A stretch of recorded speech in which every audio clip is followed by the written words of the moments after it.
नमस्कार। आज हम डिस्कस करेंगे एचपीएसएससी का प्रीवियस ईयर का क्वेश्चन पेपर। आपको पता है कि एचपीएसएससी जो है वो क्वेश्चन रिवाइज करके पूछती है, तो आपको आने वाले एग्जाम्स में काफ़ी हेल्प यहाँ से मिलेगी। आज हम जियोग्राफी का सेक्शन डिस्कस करेंगे। इससे पहले भी हम अलग अलग सेक्शन डिटेल में डिस्कस कर चुके हैं। जियोग्राफी का सेक्शन जो है वो काफ़ी इंपॉर्टेंट रहता है, क्योंकि जियोग्राफी के मैक्सिमम क्वेश्चन जो हैं वो रिवाइज करके ही पूछे जाते हैं और लिंक करके पूछे जाते हैं। तो हम डिटेल में डिस्कस करेंगे ताकि आपको हेल्प मिल सके। तो क्वेश्चन नंबर 141 से स्टार्ट करेंगे। 141 क्वेश्चन है, the gulf of Mannar is situated along the coast of. तो किसके तट पर जो है वो मन्नार की खाड़ी स्थित है। यहाँ पर कुछ स्टेट दिए गए हैं इंडिया के। तो अगर बात करें तो तमिलनाडु के तट पर जो है ये गल्फ ऑफ मन्नार स्थित है। ऑप्शन ए तमिलनाडु जो है वो सही आंसर है। कई बार क्वेश्चन इस तरह से भी पूछ लिया जाता है कि इंडिया और श्रीलंका के बीच में जो है कौन सी मन्नार है, तो गल्फ ऑफ मन्नार जो है यहाँ पर आती है। और एक चीज़ आप कमेंट करके बताइए कि कौन सी स्टेट जो है वो इंडिया और श्रीलंका को जो है वो जोड़ती है। अब गल्फ के बारे में थोड़ा सा जान लेते हैं। तो इंडिया की लार्जेस्ट गल्फ जो है वो कौन सी है, ये क्वेश्चन पूछा जाता है कि which of the following is largest gulf in India. तो गल्फ ऑफ मन्नार जो है वो सही आंसर होगा। अगर आपसे पूछ जाए which is the largest gulf in the world, कि संसार की जो है वो सबसे बड़ी गल्फ कौन सी है, तो वो है गल्फ ऑफ मैक्सिको। तो ये दो गल्फ होगी। अगर बात करें कि पूरे वर्ल्ड में कितनी गल्फ हैं, टोटल नंबर ऑफ गल्फ कितनी है, तो इसका आंसर होगा 62। ये 62 टोटल नंबर ऑफ गल्फ हैं। तो ये तीन क्वेश्चंस हमने यहाँ से डिस्कस किए। होपफुली ये तीनों ही क्वेश्चंस आपकी हेल्प करेंगे आने वाले एग्जाम्स में। क्वेश्चन नंबर 142 देखते हैं। 142 है, what is the difference between IST and GMT. IST और जीएमटी के बीच में कितना डिफरेंस होता है। देखो, ये तो हम बात करेंगे कि आईएसटी और जीएमटी के बीच में कितना डिफरेंस होता है। उससे पहले आपको पता होना चाहिए आईएसटी की फुल फॉर्म क्या होती है और जीएसटी की फुल फॉर्म जीएमटी की फुल फॉर्म क्या होती है। आईएसटी की फुल फॉर्म होती है Indian standard time. Greenwich mean time जो है वो जीएमटी की फुल फॉर्म होती है। जीएमटी को जो है वो वर्ल्ड टाइम भी कहा जाता है। अब आईएसटी और जीएमटी के बीच में कितना डिफरेंस होता है, तो ये होता है 5 hours 30 मिनट। तो ये 5 रेशो ऐसे भी लिखता है इसको 30 आप जो है ये डिफरेंस होता है। इसका सही आंसर है ऑप्शन बी। अब यहाँ से क्या क्या क्वेश्चन बनते हैं, जहाँ तक मुझे याद है तो एक क्वेश्चन आई थिंक एचएएस के एग्जाम में या फिर किसी और पब्लिक सर्विस कमीशन के एग्जाम में पूछा गया था कि highest number of time zone जो है वो किस कंट्री में है। Largest number of time zone जो है वो फ्रांस में है। फ्रांस में 12 टाइम जोन्स हैं। अगर बात करें कि इंडिया में कितने टाइम जोन्स हैं, इंडिया में जो है फिलहाल के लिए अभी एक ही टाइम जोन है। परंतु ये भी कभी कभी बात चलती है कि इंडिया में जो है वो 2 टाइम जोन होने चाहिए, परंतु ये आप लोगों के लिए काम का नहीं है। आईएसटी इंडियन स्टैंडर्ड टाइम जो था वो कब एस्टेब्लाइज किया गया था, ये ऑफिशियल टाइम जोन है इंडिया का। तो 15 अगस्त 1947 को इसको एस्टेब्लाइज किया गया था, आईएसटी को, इंडियन स्टैंडर्ड टाइम को। तो ये सब आईएसटी के बारे में याद रखिए। जीएमटी के बारे में थोड़ा सा याद रखिए, इनके बीच में कितना डिफरेंस है। क्वेश्चन नंबर 143 देखिए। 143 है, the highest peak of Nilgiri is. Nilgiri की जो हाईएस्ट पीक है, सबसे ऊंची चोटी है, ऊंचा शिखर है, वो कौन सी है। अब हाईएस्ट पीक्स के बारे में भी क्वेश्चन पूछ जाते हैं। अभी नीलगिरी की बात हो रही है, तो नीलगिरी के बारे में जान लेते हैं। नीलगिरी की जो हाईएस्ट पीक है वो है डोडा बीटा। ऑप्शन बी जो है वो सही आंसर है। ये कहाँ पर स्थित है, ये तमिलनाडु में स्थित है। अब नीलगिरी के अलावा कुछ और बात करते हैं। ऑप्शन में दिया गया है गुरु शिखर। गुरु शिखर कहाँ की हाईएस्ट पीक है। गुरु शिखर जो है वो हाईएस्ट पीक कहाँ की है, ये अरावली रेंज की हाईएस्ट पीक है। ऑप्शन में दिया गया है अन्नामुडाई। तो अन्नामुडाई जो है वो कहाँ की हाईएस्ट पीक है, ये भी पता होना चाहिए। तो अन्नामुडाई जो है वो कहाँ की हाईएस्ट पीक है, ये हाईएस्ट पीक है वेस्टर्न घाट की। ये तो 3 पीक्स के बारे में हो गया जो ऑप्शंस में दी गई है। इनके अलावा भी कुछ पता होना चाहिए। तो इनके अलावा अगर बात करें तो ईस्टर्न घाट की बात हम कर सकते हैं। ईस्टर्न घाट की हाईएस्ट पीक कौन सी है, तो ये है अरमाकोंडा। अरमाकोंडा आंध्र प्रदेश में पड़ती है और ये हाईएस्ट पीक है ईस्टर्न घाट की। नागा हिल्स की बात करें कि नागा हिल्स की हाईएस्ट पीक कौन सी है, तो नागा हिल्स की जो हाईएस्ट पीक है वो है माउंट सारामती। नागा हिल्स जो है वो नागालैंड में पड़ता है। अगर बात करें काशी हिल्स की, काशी हिल्स जो कि मेघालय में पड़ता है, यहाँ की हाईएस्ट पीक कौन सी है, तो काशी हिल्स की हाईएस्ट पीक है शिलोंग पीक। और अगर बात करें गढ़वाल हिमालयस की, तो गढ़वाल हिमालयस की हाईएस्ट पीक है नंदा देवी। और अगर बात करें ईस्टर्न हिमालय की, तो ईस्टर्न हिमालयस की जब बात की जा रही है, जो कि वेस्ट बंगाल साइड पड़ता है, तो इनकी हाईएस्ट पीक है संदाकपू। संदाकपू यहाँ की हाईएस्ट पीक है। तो जो इम्पोर्टेंट था वो मैंने यहाँ से आपको बता दिया। आप कुछ और भी यहाँ से गेन कर सकते हैं। अगर बात करें क्वेश्चन नंबर 144 की, 144 है, an important river of Indian desert is, तो भारतीय मरुस्थल की एक महत्वपूर्ण नदी जो है वो कौन सी है?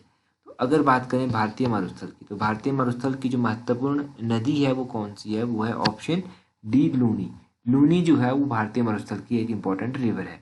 अब लूनी रिवर की अगर बात करें तो लूनी रिवर जो है ये कहाँ से निकलती है? ये रिवर जो है ये कहीं पुष्कर वैली जो कि अरावली रेंज में कहीं पड़ता है उस साइड से ये निकलती है। तो ये आप याद रखिए लूनी रिवर के बारे में। ऑप्शंस में जो है आपके पास और रिवर्स भी दी गई हैं, जैसे कि नर्मदा रिवर दी गई है। तो नर्मदा जो है वो लार्जेस्ट वेस्ट फ्लोइंग रिवर है। अब ये कहाँ से निकलती है? ये निकलती है माइकाला रेंज। माइकाला रेंज जो है वो अमरकांतक इनके मध्य प्रदेश में ये पड़ता है। तो यहाँ से ये नर्मदा नदी जो है वो निकलती है। नर्मदा के अलावा ब्यास के बारे में तो आपको पता होगा, तो ब्यास का तो आप कमेंट करके बताइए कि ब्यास नदी कहाँ से निकलती है। अगर बात करें कृष्णा रिवर की, तो कृष्णा रिवर जो है वो कहाँ से निकलती है? तो कृष्णा रिवर जो है ये निकलती है वेस्टर्न घाट के समीप, कहीं महाबलेश्वरम है जगह का नाम, जो कि महाराष्ट्र में पड़ता है, वहां से निकलती है। ये कौन कौन से स्टेट्स को कवर करती है कृष्णा रिवर? तो ये महाराष्ट्र, कर्नाटका, तेलंगाना और आंध्र प्रदेश को कवर करती है। तो ये आपने इन 4 रिवर्स के बारे में जाना जो आपके पास ऑप्शंस में दी गई हैं। होपफुली अगर यहाँ से कुछ पूछा गया तो आपको पता चल जाएगा। अगर बात करें क्वेश्चन नंबर 145 की, 145 है Kaziranga national park is famous for. तो खजरंगा नेशनल पार्क जो है वो किसके लिए फेमस है? क्वेश्चन नंबर 145 की अगर बात करें तो ऑप्शन ए जो है वो सही आंसर है, राइनोकोर्स के लिए स्थित है। राइनोकोर्स की अगर बात करें तो गैंडों के लिए ये प्रसिद्ध है। अब खजरंगा नेशनल पार्क कहाँ पर स्थित है? ये स्थित है असम में जाकर ये स्थित है। कुछ और नेशनल पार्क भी हैं जिनके बारे में आपको पता होना चाहिए, जैसे कि नामधापा नेशनल पार्क है। नामधापा नेशनल पार्क कहाँ पर स्थित है? ये अरुणाचल प्रदेश में स्थित है। नामधापा के अलावा जो है और भी नेशनल पार्क है, जैसे कि Nagarhole national park. Nagarhole national park कहाँ पर स्थित है? ये कर्नाटका में स्थित है। पंचवड़ी सेंचुरी जो है वो कहाँ पर स्थित है? ये मध्य प्रदेश में स्थित है। कॉर्बेट नेशनल पार्क कहाँ पर स्थित है? तो कॉर्बेट नेशनल पार्क जो है वो उत्तराखंड में स्थित है। दुधवा नेशनल पार्क कहाँ पर स्थित है? दुधवा नेशनल पार्क जो है ये भी उत्तर प्रदेश में स्थित है। हमने नेशनल पार्क की बात की, तो कुछ बायोस्फीयर्स हैं जिनके बारे में भी आपको पता होना चाहिए, जैसे कि ग्रेट निकोबार बायोस्फीयर कहाँ पर स्थित है? तो ग्रेट निकोबार बायोस्फीयर जो है वो अंडमान निकोबार में स्थित है। पंचमढ़ी बायोस्फीयर कहाँ पर है? पंचमढ़ी बायोस्फीयर जो है वो मध्य प्रदेश में स्थित है। नोकरेक बायोस्फीयर जो है वो कहाँ पर स्थित है? नोकरेक बायोस्फीयर जो है वो मेघालय में स्थित है। सिंपलीपाल बायोस्फीयर कहाँ पर स्थित है? ये ओडिशा में स्थित है। नीलगिरी बायोस्फीयर कहाँ पर स्थित है? तो ये नीलगिरी बायोस्फीयर जो है ये तमिलनाडु, केरला और कर्नाटक में पड़ती है। गल्फ ऑफ मन्नार बायोस्फीयर कहाँ पर स्थित है? ये तमिलनाडु में स्थित है। नंदा देवी बायोस्फीयर कहाँ पर है? ये उत्तराखंड में स्थित है। सुंदरबन बायोस्फीयर कहाँ पर है? ये वेस्ट बंगाल में स्थित है। तो ये कुछ बायोस्फीयर्स हैं जिनके बारे में आपको पता होना चाहिए। नेशनल पार्क की हमने बात की, तो इनके बारे में भी डेफिनेटली आपको नॉलेज होनी चाहिए। क्वेश्चन नंबर 46 देखते हैं। 46 क्या है? Silent valley of Kerala is. Silent valley of Kerala के बारे में आपको बताना है। तो अगर इस क्वेश्चन की बात करें तो इसका सही आंसर है option A, contains rare species of plants and animals. यहाँ पर जो है पौधों की और कुछ दुर्लभ प्रजातियां हैं, जहाँ पौधों और प्राणियों की कुछ जो एनिमल्स यानी कि कुछ दुर्लभ प्रजातियां जो हैं वो पाई जाती है। अब क्वेश्चन किस तरह से पूछा जा सकता है? क्वेश्चन पूछा जा सकता है साइलेंट वैली कहाँ पर स्थित है? साइलेंट वैली जो है वो केरला में स्थित है। साइलेंट वैली के अलावा भी कुछ वैलीज हैं, जैसे वैली ऑफ फ्लावर्स कहाँ पर स्थित है? वैली ऑफ फ्लावर्स जो है वो स्थित है उत्तराखंड में। ये जिसे फूलों की घाटी भी कहा जाता है, ये उत्तराखंड में स्थित है। अब फूलों की घाटी के अलावा कौन सी घाटी है जो एग्जाम पॉइंट ऑफ व्यू से इम्पोर्टेंट है? तो जैसे कि बाराक वैली के बारे में पूछा जाता है कि बाराक वैली कहाँ पर स्थित है? बाराक वैली जो है वो असम में जाकर स्थित है। अगर पूछा जाए कि जोहार वैली कहाँ पर स्थित है? जोहार वैली जो है वो उत्तराखंड में जाकर स्थित है। कांगड़ा वैली आपको पता है कहाँ पर स्थित है। अगर बात करें न्योरा वैली की, तो न्योरा वैली जो है वो दार्जिलिंग असम में जाकर स्थित है। अगर बात करें नुब्रू वैली की, तो नुब्रू वैली लद्दाख और जम्मू कश्मीर के बीच में स्थित है। तो ये कुछ इंपॉर्टेंट वैलीज हैं जो आपको याद रखनी है, जैसे कि साइलेंट वैली हो गया, वैली ऑफ फ्लावर्स हो गया, ये इंपॉर्टेंट वैलीज हैं। अब क्वेश्चंस देखो किस तरह से पूछ लिया गया, साइलेंट वैली किसके लिए फेमस है, तो ये आपको बताना था। अगला क्वेश्चन देखते हैं। अगला क्वेश्चन क्या है? नेक्स्ट क्वेश्चन है yellow revolution is associated with the production of. तो ये जो पीत क्रांति होती है ये किसके उत्पादन से संबंधित होती है? तो येलो रेवोल्यूशंस के बारे में अभी कुछ टाइम पहले जो पेपर हुए थे तो उनमें रेवोल्यूशंस के बारे में कॉन्टिन्यूसली पूछा गया। यहाँ पर बात की गई है येलो रेवोल्यूशंस की। तो ये ऑयल सीड्स, ऑयल सीड्स यानी कि ऑप्शन ए जो है वो सही आंसर है। ऑयल सीड से संबंधित है कुछ और रेवोल्यूशंस भी हैं जिनके बारे में आपको पता होना चाहिए, जैसे कि व्हाइट रेवोल्यूशन हो गया, सफ़ेद क्रांति हो गया। ये जो दूध से संबंधित यानी कि डेयरी से संबंधित कुछ प्रोडक्ट होते हैं उनसे रिलेटेड है। अगर बात करें इसके अलावा राउंड रेवोल्यूशन, तो राउंड रेवोल्यूशन जो है वो पोटैटो के प्रोडक्शन से संबंधित है। अगर बात करें पिंक रेवोल्यूशन की, तो पिंक रेवोल्यूशन जो है वो ओनियन से यानी कि प्याज से रिलेटेड कुछ मटेरियल्स आते हैं उनसे ये संबंध रखती है। अगर बात करें सिल्वर रेवोल्यूशन की, तो सिल्वर रेवोल्यूशन जो है वो किससे संबंधित है? सिल्वर रेवोल्यूशन संबंधित है एग के रिलेटेड जो प्रोडक्ट होते हैं उनसे ये संबंध रखती है। रेड रेवोल्यूशन किससे संबंधित है? तो रेड रेवोल्यूशन एक तो जो मीट होता है, मांस होता है, उससे संबंधित है और टमाटो से संबंधित भी रेड रेवोल्यूशन होती है।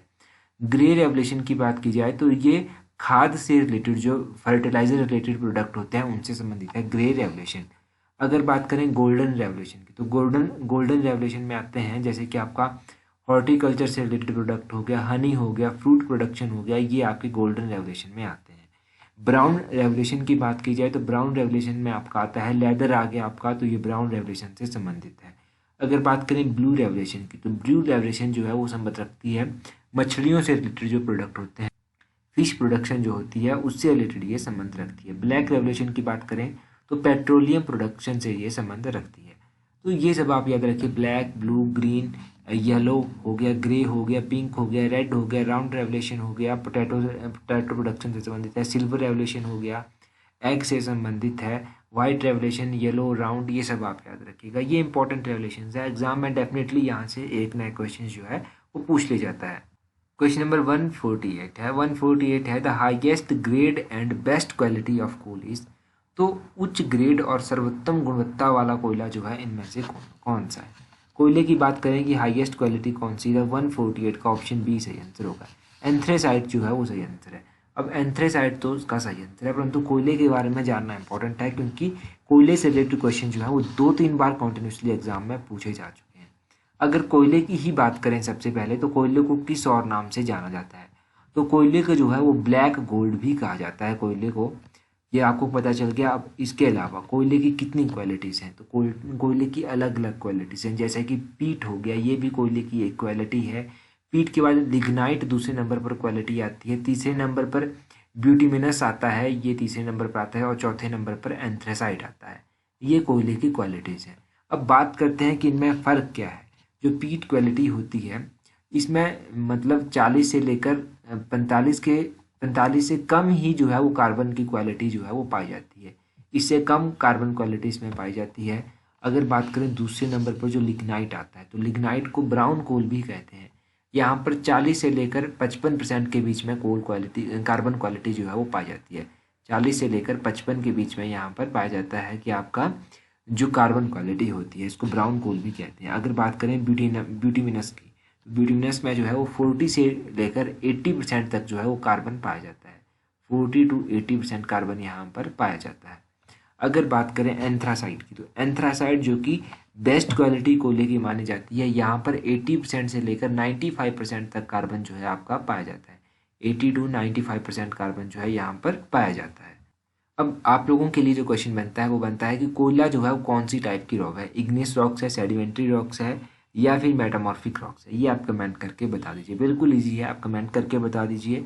क्वेश्चन नंबर 149 देखते हैं। ये क्वेश्चन भी मोस्ट इंपॉर्टेंट क्वेश्चन है और किताबों में इस तरह के क्वेश्चंस बड़े कम पढ़ने को मिलते हैं। ये क्वेश्चंस आपको अक्सर मिलेंगे पुराने पेपरों में। 149 है डीजल लोकोमोटिव्स आर मैन्युफैक्चर्ड है, तो डीजल लोकोमोटिव्स का उत्पादन जो है वो कहाँ पर किया जाता है? क्वेश्चन नंबर 149 की अगर हम बात करें तो 149 का ऑप्शन ए सही आंसर है। वाराणसी में जो है ये डीजल लोकोमोटिव जो है वो मैन्युफैक्चर किए जाते हैं। कई बार क्वेश्चन इस तरह से पूछ लिया जाता है, in India diesel locomotives are manufactured at, कि इंडिया में जो है वो डीजल लोकोमोटिव जो है वो कहाँ पर बनाए जाते हैं, इनका मैन्युफैक्चरिंग कहाँ पर किया जाता है? तो ये किया जाता है वाराणसी में। ये आप याद रखिएगा, ये इंपॉर्टेंट क्वेश्चन है। तो यही क्वेश्चन थे जो आपके बनते थे जियोग्राफी से रिलेटेड। तो जियोग्राफी से रिलेटेड क्वेश्चन बनते थे जो आपके आने वाले जूनियर ऑफिस असिस्टेंट एग्जाम में आपकी, या फिर कोई और एग्जाम है उसमें डेफिनेटली आपकी हेल्प करेंगे। So that's all for today. Thank you very much.